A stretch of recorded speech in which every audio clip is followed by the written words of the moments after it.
What's up, what's up, what's up? Welcome back to Making the Dean's List.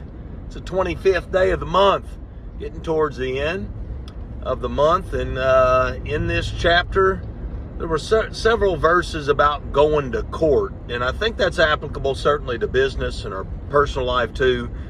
But I think it just is reminding us, as it does several times throughout the Bible, to do as much as we can person to person.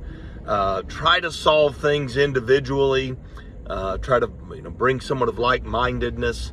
But going to court, it specifically says in this chapter, don't hastily go to court. So at least be mindful of not doing it with haste. Okay? Don't hastily go to court. All right, hope this helps. Hope it helps you have a good day, a blessed day. Easy for me to say. And I also want you to have a blessed week. And I want you to finish the month strong in your business. Let's have a great finish to the month.